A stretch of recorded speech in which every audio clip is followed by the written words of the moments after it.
We're learning new details about a former Avon daycare worker accused of risk of injury to a minor and sexual assault.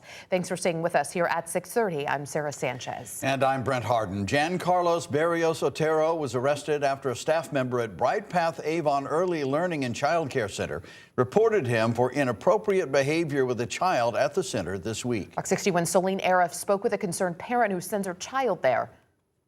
Well, police say so far they know of one victim from this daycare center here, but they're trying to find out if there are more victims out there. We are currently working with the daycare and reviewing footage to see if there are additional victims, and are working to notify families if they are affected. That's Lieutenant John Schmalberger with Avon Police, who are investigating Giancarlos Barrios Otero's actions at this daycare.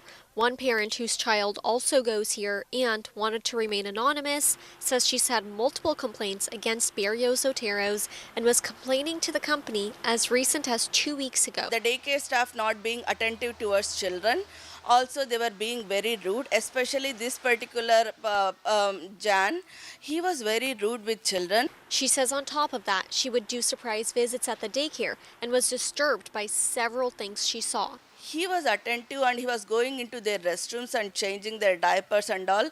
That I found very disturbing, because be it a 4-year-old child or 2-year-old child, he should not be being a male, he should not be allowed. She tells us she complained to multiple staff members about his behavior and even reached out to BrightPath's executive team to complain, but she didn't hear anything until he was arrested this week. I was always concerned knowing his nature and the way how he treats children. BrightPath tells Fox 61 they were made aware of an incident on March 31st and took immediate action, which included reporting him to Avon Police. Fox 61 looked into state inspection reports and found that last March, an employee at this center was fired after they failed to protect a child when she forced him to stay on his cot for 8 minutes while he was crying. BrightPath also shared they hold their educators to strong standards and they take any conduct that is inconsistent with those standards very seriously. In Avon, Solene Arif, Fox 61.